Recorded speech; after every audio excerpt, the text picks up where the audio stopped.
Welcome back to the channel, everyone. It's the end of 2024. It's late December right now, and as opposed to the popular belief, Path of Exile 1 is not dead. And I'm proving this to you, my friends, especially my long-term subscribers. It's credit to you that I came back to this build of Arc Elementalist Witch. Yes, I have remade it from scratch. It's a different build. So currently this witch is level 75. 75, I'm sure my casual players would agree, is respectable. It's nothing to write home about. It's not deep into the end game, but it certainly is end game.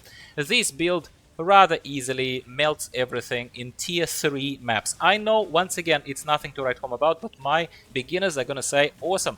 So it's end game capable, more than capable, my friends. And I will also tell you and show you POB, where I'm projecting a very expensive build that is going to melt the whole atlas for you if you are willing to throw divines upon divines of currency at this build. This is it's not solo self-found. I spent about 10 chaos. Yes, lol over there, my friend. 10 chaos is nothing. About 10 or 11 chaos. I bought a few things that I'll show you that made this build more enjoyable, simply more enjoyable to play and capable of clearing the whole campaign, obviously, and into nicely starting, kind of slowly, starting the maps without any particularly challenging modifiers. About 3000 life, about 600 energy shield. I have no reservation on mana, and I'm using Mind Over Matter Notable to make sure that 40% of damage is taken from mana. So for this starting end game state of the build, it actually is rather tanky. Also, as you can see, I have obviously Primal Aegis allocated, which is from Elementalist Ascendancy, so my so the elemental hits are also almost 2000 currently. Almost 2000 points of damage of elemental hits is prevented with that before my life or my energy shield are affected. I'm sure you would agree, for start of the end game, it's not too bad. It's not too bad. That's all I'm gonna say over here. Okay, the general thing is here we're scaling lightning damage. We are not converting lightning damage to chaos. We're not converting it to fire as a lot of high-end game Arc Witch builds do. I am going straight and simple. It's shock-based and elemental lightning damage-based build. So we are boosting lightning damage wherever we can. We are obviously boosting our mana pool wherever we can, because there is some dependency on the more mana you have, the more spell damage you do. So you will see in the talent tree. And I'm also relying on generation of power charges. Yes, this build I'm experimenting with generation of power charges, in addition to be boosted by my golems, because it is an elementalist golemancer. Or elemancer, whatever word you want to say, because those little buddies, they increase my attack speed, and they also increase my damage output. So that's an overview of the build for you. What else is there to say? Well, critical chance is fairly high for this starting kind of the end game, scraping end game. It's 23%, it's close to this. Defenses are pretty good, so I'm almost capped. It's only because of some discrepancy there. I needed to cap the strength in order to equip my staff. I will show you in a second. That's why I dropped a little bit of cold resistance, but it's still pretty high. You can see the resistance are pretty high. Most important thing here is that I was pushing block attack damage relatively high, so 1/3 of attack damage is blocked. You shouldn't be hit by physical hits anyway, and elemental hits is what kills us typically, other than bleeds and that kind of stuff. Which is why my chance to block spell damage, if you note here, is 78% at level 75. That's a lot, and I'm not done with it yet. I'm still developing this build, so that's to tell you that it has a very high tankiness potential, not even to mention thing that I already said before. If you dump extra currency into it, man, you're gonna just slaughter everything. So that is the overview of the build, what it kind of relies on, what it hinges on, as well as what makes it special. Why play it? Well, very quickly. First of all, because you're here, surely you already know that there is nothing like Arc Witch zapping and burning absolutely everything. Whole rooms full of skeletons, whole rooms full of whichever mobs. Yeah, for whole screens, you know, I mean whole screens, not just rooms. It's an awesome build. Okay, so let's take a look now quickly at what I currently have equipped, my items and gems. Very quickly, passive skill tree, and at the end of this video I will show you again very quick preview of the POB of a very expensive future progression of this build if you're willing to put more currency into it. All right. So what do I have? No, we'll come back to this. Let's take a look at what I have equipped. Very simple. So I recommend that you buy Agni-Rod West stuff as soon as you reach level 67, but before level 67 you can also very nicely go with Zergil's Crank, and I hope I'm pronouncing it right. Let's see where my Zergil's is. Here is my Zergil's Crank, coiled stuff. Zergil's Crank you can equip at level as low as level 28. You can buy it from Path of Exile trade for about 1 Chaos Orb. It costs virtually nothing right now at this stage of the league. At the start of the league, of course, they will be more expensive, but towards the middle, towards the end, they cost nothing, and that awesome stuff will take you all the way up to the end game, mate. Agni-Rod West, first of all, boosts your lightning spell damage massively by increasing the level of spell skill gems, gives you intelligence, increases lightning damage flat out, gives you block spell chance while wielding a staff, as always, helps penetrate lightning resistance. Do I need to say more? It's freaking amazing. The only problem of it is that it has inflated strength requirement, which is why I was playing there with the stats. As I said, I had to drop some of the resistances, unfortunately. What do I have in Agni-Rod West? I have Wrath. Wrath is my only aura right now. Yep, not going very defensive on this. Wrath is awesome. Evidently why? And I'm also obviously using Eternal Blessing support in order to prevent any reservation of mana. This is very clever.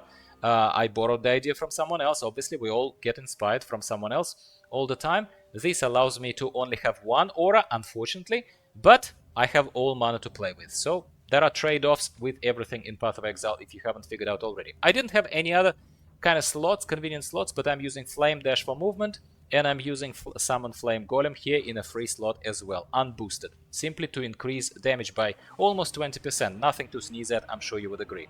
In my gloves, I'm using Fast Attack support that help my Chaos Golem, and Ruthless support that helps Chaos Golem a little bit, not relying on their damage output, they're just for company, and Chaos Golem gives additional physical damage reduction, not much, but it's better than nothing. I bought this 6 gem slot chest from trade, and that is where I spent another 4 to 5 Chaos Orbs maybe. They are not all linked, as you can see. Of course, you could splash out a little bit more. I just was a bit greedy and didn't do it.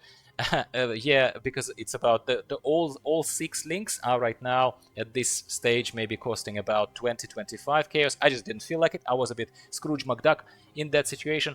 So here I have, as you can imagine, Arc boosted by 2 levels from other modifiers. I have faster casting support, which can be replaced by critical chance and critical damage support.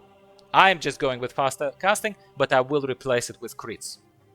Added lightning damage support, absolutely. Spell echo support, if something is worth doing once, it's worth doing twice, as Spell echo suggests to us. And I am also using Arcane Surge, because Arcane Surge saves us mana, as well as increases the casting speed, as well as increases spell damage while Arcane Surge is active. Needless to say, it's fantastic. I have one spare socket over here.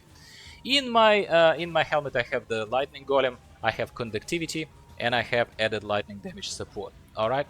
And in my boots I have my favorite pair of the defensive layer of the cast when damage taken support. Make sure you don't increase it beyond level 1 so that it triggers from the lowest amount of damage received.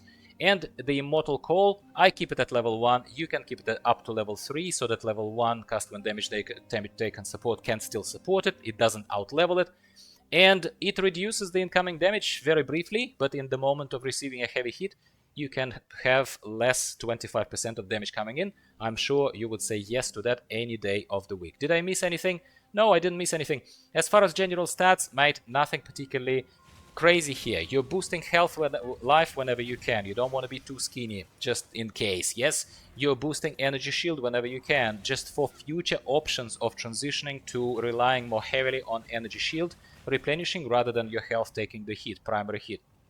You are boosting life, you're boosting mana, you're boosting energy shield. That's it. Yeah, resistances obviously you want to cap however you want to do it. The rest of it, you're going to be basically playing with how can you have enough of a certain stat in order to equip a certain item. That will be a balance between strength, dexterity, intelligence you will not have problems with. That's about it, my friend. That's about it. That's all I have over here. Flasks, nothing to write home about, honestly. They are not even yet properly boosted with extra, extra procs and everything. As you can see, didn't have enough Didn't have enough currency just yet to do that. Was playing, yes, I was buying some stuff, but a lot of it was solo self-found, so haven't done probably enough justice to this. That's all as far as the very basic setup is concerned, and I'm sure this explains why I'm yet at level tier maps tier 3 as opposed to maps tier 16 and only then reporting to you. There will be time for that if I stick with this character, and you can do as well. Passive skill tree, very quickly, my friends. You will have the POB in the description of this video, but some of you play on the console. I never forget about you. Please give me a quick like if you're still watching me. I appreciate you. I know you don't have POB, so please take a look here. And I will also post and screenshot. That's how much I like my audience. I will post a screenshot for my people on consoles. What are we doing here? Well, we are a witch. We are boosting spell damage whenever we can. We are taking essential mana and life nodes. We are now filling out these to annihilation to make sure we have boosted critical chance. So when I ding 76, this is the item I'm taking. We are going straight up for lightning damage. Can this pathing be optimized? Yes, it can be. And in my POB, I've done a better job at this. By the way, at this knot over here. So I was kind of a bit asynchronous there. This arc left side and this might is absolutely unnecessary. It's a waste of 3 points, absolutely, simply because of imperfect gearing. Simply because I had to get 30 strength out of something, otherwise I wouldn't be able to equip this lovely Agnerod West staff. That is just before you ask anything. The rest of it is attack speed, lightning damage, health, aka life, somewhere. Increasing block, spell damage and attack damage with the staff. Naturally, that's my only defensive layer as far as the direct hit is concerned. And I think I've done okay by now, as I showed you pretty decently here with the block chance of 78%. The rest of it is Mystic Bulwark. We have Prodigal Perfection. We are boosting our golems. Of course, we're a golem commander. We want more 40% increased effect from golems. And we have a few other things, such as power charges. Like I said to you, I invested into power charge development and only filling out the left-hand side of Heart of Thunder at the moment. If we keep pushing this and I run out of other imaginative points to spend in this build, I'm going to fill out the right-hand side towards Breath of Lightning, but I'm not in a rush to do that. General advice, my friends, is that, and I will talk to you about the left-hand side of this, general advice is that when you level this character, when you level this witch, and even follow my guide, what do you take first, what do you take second, what do you take last during leveling. You first go up and then you go left. That is a general idea. You first go up, then you go left. You go up, aka boosting your damage. Damage. It's mostly damage nodes all here upward from where you originate, where you start, yeah? You go up, I'd say up to level maybe 45, even perhaps 50. That is where damage is more important, and the incoming damage is not too hard. You're not gonna die, okay? So that's your advice, main advice on leveling. You'll be fine. However, at about 45, you need to start thinking about the eternal life that you need. Otherwise, you're gonna die, my friend, because then the difficulty becomes harder. You know, by the time you're 60, you have to absolutely be already invested into defensive layers. Absolutely, mate. That's when we start going left. We take Mind Over Matter, where some damage is taken from Mana Before Life. We go extra health nodes. Yes, there is some boosting of spell damage, quite substantial, wonderful, but the rest of it here is generation of extra opportunity to block spell damage. And then we're going to Devotion, and then we're going to these staff boosting things, which over here we get extra chances to block damage, and also global critical strike chance is our main multiplicative way to make sure we do more damage. So that's how we scale the damage. It's not a flat increase, it's a scaled increase, yes? That's about it, my friends. So now, quickly about the Ascendancy. Obviously, it's an Elementalist. First, I went to Liege of the Primordial. Actually, funnily enough, I first increased the number of golems to boost myself a little bit. Then I went and took Bastion of Elements to make my further progress a little bit easier, and then I came back and finished it off with Elemancer over here. If I play this long enough to do the Labyrinth 4th time, which very rarely happens to me because I switch to other builds, understandable, so for some of you, not so much for others, I will decide then. I might explore with conversion of some damage into Ignites, and that's when I would go into Shape of Flames. That could be extra way to scale damage, or I would go plain and simple, I would take Shape of Storms to make sure that hits always shock. That way I do not need to have any nodes that are giving extra shock chance. So I will decide what I'm going to do about this, but this is already a very, very, very solid template for you to be happy with this build. I certainly hope so, mate. If not, let me know in the comments down below. Always welcome your opinions. So that's it as far as the overview of this is concerned. Let's take a look now. Let's switch very quickly and show you the POB of where the future of this witch is if you have a little bit of currency. Okay, we're looking at Path of Building, my friends. As you can see, it looks scarily similar to what I've just shown to you, of course. So I kind of projected forward, and if you look here on the very left bottom, it says very expensive. So this is a very expensive future projection of where would I take it if I, of course, keep playing this, and projected level here is 96. That is 21 levels above of where my character is at right now that I've shown to you. What's different here? Well, changed pathing over here in the central area where I said I could do better. So changed pathing to save some of the points. Removal of that strength node might somewhere here. Lost it already visually here. Too much going on. This here. I've saved these bunch of nodes. Then we are also investing here primarily. The only difference is that I've taken a few more nodes that giving me a little more block chance, like these ones that I haven't taken yet in my build itself, so I may come back for it. And also extra power charge over here, as you can see, increasing the number of power charges because we're scaling our damage, as well as now we're going into very, very, very expensive jewels, my friends. So there are a few jewels here. So first of all, the Blue Nightmare, it's the one that will do a lot of good stuff. Yes, you can read the description. I don't want to waste more time. It's already a very long video. A lot of you probably already dropped off by now. Blue Nightmare is one of the jewels. Unnatural Instinct is another jewel. I got inspired. I didn't know of their existence. I got inspired by other builds. Not taking credit for that. Absolutely not. However, now they're in my build. And also Militant Faith. All of these three jewels are multiple divines worth of currency. Each one, multiple divines. That's what makes this build really, really, really expensive. Additionally to that, some items. Let me show you some items that are very expensive. Dusk Dawn, Maelstrom Staff, of course, is better than Agni Rod West. This one is more reliant on spell critical chance, so it is more kind of doubling down into increasing critical chance. It's expensive. It's not the most expensive item here. Those jewels are more expensive than this stuff, but I could not afford it, certainly not for a test build like this one. I just earmarked it. I earmarked it. Crown of the Inward Eye gives you a massive amount of energy shield, which I need. It also increases quite substantially life, everything else, and gives you a few other awesome effects. Got inspired again by another build. Would have tested it. Loved to test it in real life. Numbers certainly on the left add up to very, very massive, impressive numbers of DPS. However, I don't know really. Haven't tried it. Haven't tested it. Will honestly admit to this. But this is something to give you an idea. Where would I take a gyro? Crown of the Inward Eye if you have the cash. Ralakesh's Impatience boots look amazing because they are boosting your number of endurance charges, frenzy charges, or power charges. So as if you have the maximum amount of them. How awesome is that? No other stats, but this alone makes it crazy worth it. Okay.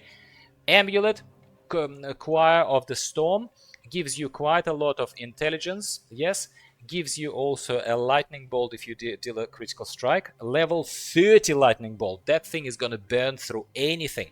And we will be critting all the freaking time. Increases maximum mana. Yes, you lose lightning experience, but critical strike chance is further increased. So this thing is like tripling down on critical strike chance. Precursor's Emblem, Topaz ring. There are multiple types of this ring. I checked on the market. They can be Topaz, they can be others. You need a Topaz one. If you again you're filthy rich. All of this is multiple divines worth. Massive amounts of useful stuff. Yeah, and increases your block attack chance per power charge. You will have at least 5 with this build. At least 5 power charges all the time. And each one of these charges increases the damage by 10. So 50% more damage you would do just with this thing. Process it for a second. Mage Blood, that's me being cheeky. Mage Blood, not you and me can afford it, but again, since we're talking about filthy rich, you want a very, very high end. How do I push this build further, Gyro? There you go, my man. So, Mage Blood, The one that is going to constantly apply flasks to you? Yep, and then go forth and play with the flasks. Play with the flasks, mate. Elemental resistances. Onslaught. Global critical chance is going to be increased by 100%. And chaos resistance that we are lacking on right now because we're not running chaos inoculation, so we have to do something else about it. That's simply a fun projection speculation. I would never invest so much into a character, simply never, because I play multiple characters. It just is not reasonable for me. But I keep being criticized that my builds barely scratch the surface of the end game and don't show you how you progress further.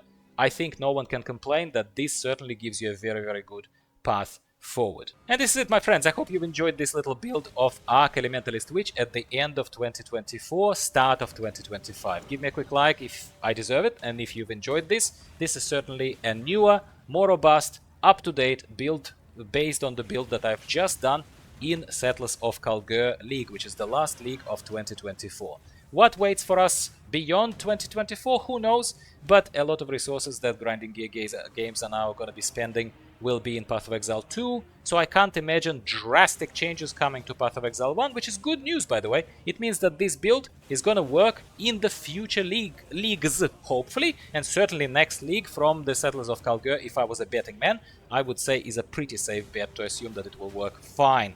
Let me know your success with this build. How far are you gonna take it? Are you gonna go budget, almost solo self-found style, spending bare minimum of currency like I do? Or are you gonna push it, add something to it? Or maybe you found some cheaper way than my very expensive build is suggesting to you. Tell me. Tell the others. They're going to benefit from it as much as I will. Again, Happy New Year. See you later in 2025 on my channel. We'll continue talking about Path of Exile 1, even though I probably will switch a little bit into Path of Exile 2 now, because it certainly deserves the light of day as well. And we have been focused on this now for the past couple of weeks. I have been working on this build. Hopefully you like it. See you later. Goodbye for now. Happy New Year. See you next time.